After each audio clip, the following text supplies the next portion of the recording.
भारत में पुनर्जागरण।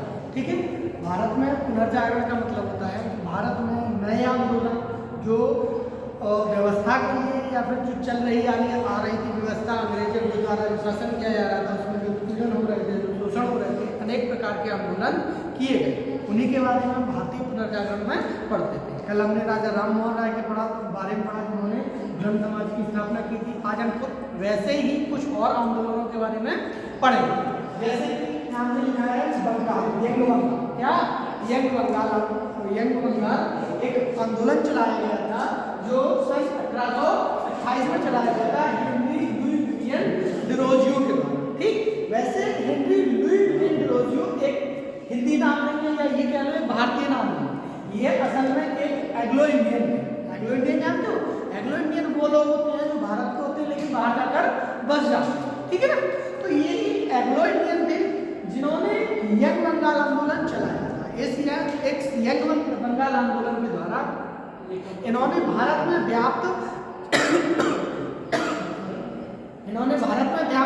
जितनी कुरीतियां या फिर जो अलग तरीके से चल रहे थे सोशल समाज के लिए, उन्होंने इस आंदोलन को चलाया था।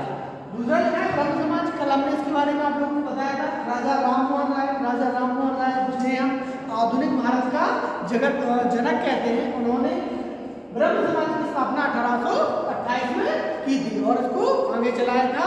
इन्होंने, इनका नाम मोस्टली इसलिए भी आता है कि इन्होंने सर लुई विलियम बेंटिक के साथ मिलकर सती प्रथा को खत्म किया था, सती प्रथा का अंत कराया था। एक और इनके बारे में क्वेश्चन पुटअप हो गया जाता है कि इनको राजा की उपाधि क्यों दी गई है या इनको राजा क्यों कहा जाता है। असल में ये कोई राजा नहीं थे, इनका जन्म हमने पढ़ा है कि हुआ था एक धनी ब्राह्मण परिवार में, तो ये राजा तो नहीं थे लेकिन इनको राजा की उपाधि दी गई थी। इनको राजा की उपाधि दी थी अकबर द्वितीय ने। किसने दी थी? अकबर द्वितीय। क्योंकि जब ये इंग्लैंड आए थे और इंग्लैंड में अकबर द्वितीय की पेंशन बढ़ोतरी के लिए इन्होंने बात की थी अंग्रेजों से, तो तब अकबर द्वितीय ने इनको राजा की उपाधि दी थी। इनको राय की उपाधि भी दी गई थी। इनको राय की उपाधि दी थी बंगाल के नवाब ने। बंगाल के नवाब ने इनको राय की उपाधि भी दी थी। इसके बाद आता है आदि ब्रह्म समाज। आदि ब्रह्म समाज कोई स्पेशल समूह नहीं था, ये एक्चुअली भी क्या था, ये ब्रह्म समाज का भी हिस्सा था। ब्रह्म समाज का हिस्सा इसलिए क्योंकि जब राजा राम मोहन राय की मृत्यु हुई, तो इन्होंने अपना जितना भी कारोबार था वो अपने से उठाकर, एक नाम आता है द्वारकानाथ टैगोर। क्या नाम आता है? द्वारकानाथ टैगोर को दे दिया। और द्वारकानाथ टैगोर के बाद उनके पुत्र देवेंद्रनाथ टैगोर ने ब्रह्म समाज को अपने अंडर में ले लिया या उसका नेतृत्व करने लगे। देवेंद्रनाथ टैगोर के बाद जब देवेंद्रनाथ टैगोर ने तत्वबोधिनी सभा की स्थापना की, तो देवेंद्रनाथ टैगोर ने इन सारी चीजों का भार किसको दे दिया? केशव चंद्र सेन को। उसी टाइम केशव चंद्र सेन के टाइम पर ब्रह्म समाज को आदि ब्रह्म समाज के नाम से भी जानने लगे और ये 1864 में उन्होंने किया था। इसके बाद एक आती है प्रार्थना सभा। प्रार्थना सभा किसने शुरू की थी? आत्माराम पांडुरंग ने। कहाँ पर इसकी स्थापना की थी? मुंबई में। तब क्या था, केशव चंद्र सेन अपनी ब्रह्म समाज की स्थापना कहाँ कर रहे थे?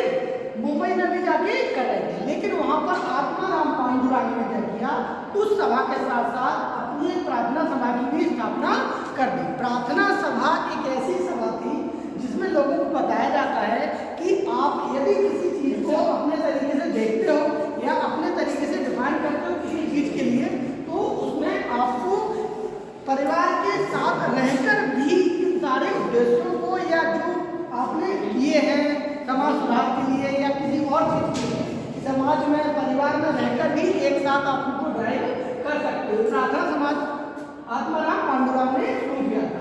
सिंह सभा, ये सभी लगभग हिंदू धर्म या हिंदू से रिलेटेड थी। इसके अलावा ऐसा तो है नहीं कि भारत की आज़ादी के लिए, भारत के उसके लिए या किसी भी चीज़ के लिए केवल और केवल हिंदुओं ने ही संघर्ष किया है।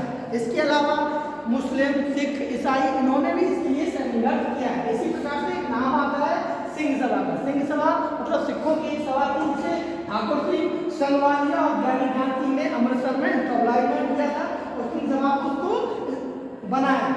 एक सत्सोदन समाज ज्योतिबा फुले एक ये कहना कि दूसरे समाज के नेता थे। किसके थे? शोषित समाज के नेता थे, मतलब जो समाज अपने वर्गों में सबसे दबा हुआ था, ठीक, शूद्र समाज या दलित समाज कहते थे, उन समाजों को ऊपर उठाने के लिए ज्योतिबा फुले ने सत्यशोधक समाज की स्थापना की थी। कब? 1873 में। कहां पर की थी? पूना। क्या है ना, हमने आपको कल बताया था कि आंदोलन दो प्रकार थे।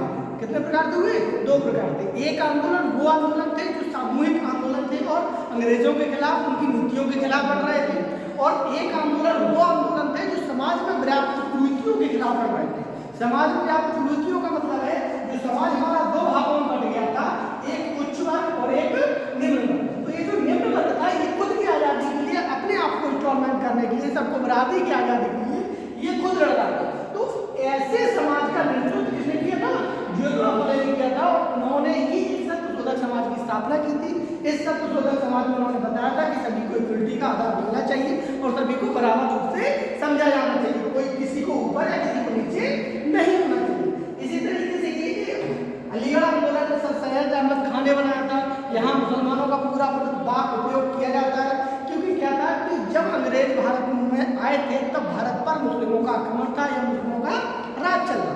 वो धीरे धीरे जब उनका इंस्टॉलमेंट शुरू हो गया या उनका इंस्टॉलमेंट हो गया तो भारत में जो मुस्लिम समाज थे वो पदस्थ हो चुके थे, अपदस्थ हो चुके थे। तो अपदस्थ के लिए अंग्रेज ये समझते थे कि मुस्लिम हमारे सबसे बड़े दुश्मन हैं, और मुस्लिम ये समझते थे कि इन्होंने हमें अपदस्थ किया है, हमें नीचा निकाला है, तो ये हमारे एक दूसरे के प्रति बहुत दुश्मन है। तो मुसलमानों ने भी इसी चीज़ का फायदा उठाकर भारत में अलग जल रही थी आज़ादी की, या जो प्रोग्राम या आंदोलन चलाए जा रहे थे उनमें खुद में अपना भी इंस्टॉलमेंट किया और अपने को भी उसमें डाला कि हम भी अंग्रेजों के खिलाफ समाज के साथ में ही लड़ाई करेंगे। इसके बाद हमने नेक्स्ट बताया थियोसॉफिकल सोसाइटी। ये सोसाइटी भी एक सोसाइटी थी जो लोगों को उनके जीवन स्तर को उधारने का या उठाने का काम करती थी। यहाँ हालांकि मेहरानएस्टी वालादास्ती का नाम आया है क्योंकि इन्होंने ही इसकी स्थापना की थी। इसकी स्थापना एक्चुअली में विदेश में की गई थी, लेकिन विदेश की सारी चीज़ों को देखते हुए जब ये भारत में आई,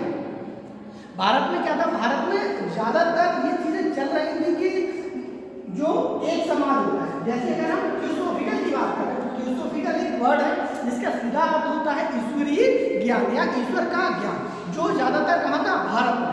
तो थियोसॉफिकल सोसाइटी की स्थापना इसीलिए की गई थी कि भारत का जो ज्ञान है, जो ईश्वरीय ज्ञान है, वो लोगों से, विदेशों से, बाहर से जुड़े, इसीलिए इसको एक मीडियम बनाकर भारत में इसकी स्थापना की गई थी। और भारत के लोगों का जो निम्न स्तर है, जो शोषित स्तर है, उसको ऊपर उठाने का भी काम थियोसॉफिकल सोसाइटी ने किया था। भारत में यदि हम बात करें तो भारत में नाम आता है किसका, श्रीमती एनी बेसेंट का, जिन्होंने इस थियोसॉफिकल सोसाइटी से जुड़कर भारत के लोगों के लिए और भारत के जो लोग थे उनके लिए काम किया है और उनको शोषितों के लिए ऊपर के लिए काम किया है। और आखिरी में आता है एक बार रामकृष्ण मिशन। रामकृष्ण मिशन की स्थापना किसने की थी, स्वामी विवेकानंद ने। स्वामी विवेकानंद जो रामकृष्ण मिशन के संस्थापक थे, या ये कह लो इनके चेले थे, इनके चेले थे, रामकृष्ण के चेले थे कौन, स्वामी विवेकानंद। तो उन्होंने अपने गुरु के आदर्शों को, गुरु के आदेशों को एक अच्छे रूप में डिनोटेशन करने के लिए उन्होंने इस मिशन की स्थापना की थी। और इस मिशन में रामकृष्ण के द्वारा जितने भी बातें बताई गई थी या जितने भी चीज़ें बताई गई थी उन सारी चीज़ों को एक साथ लिखकर उन्हीं के क्रमबंधों पर चलते हुए अपने आगे को बढ़ाया गया। तो ये जितने भी आपको आंदोलन बताए गए हैं आज की डेट में, या फिर और भी इसके अलावा भी बहुत सारे आंदोलन हैं जो आपको पढ़ने हैं, क्योंकि ये सारे आंदोलन आपके काय के अंतर्गत आते हैं, भारतीय पुनर्जागरण के अंतर्गत आते हैं। इन सारे आंदोलनों के बाद आपका भारतीय पुनर्जागरण है वो पूर्ण रूप से होता है, जिससे भारतीय समाज एक नई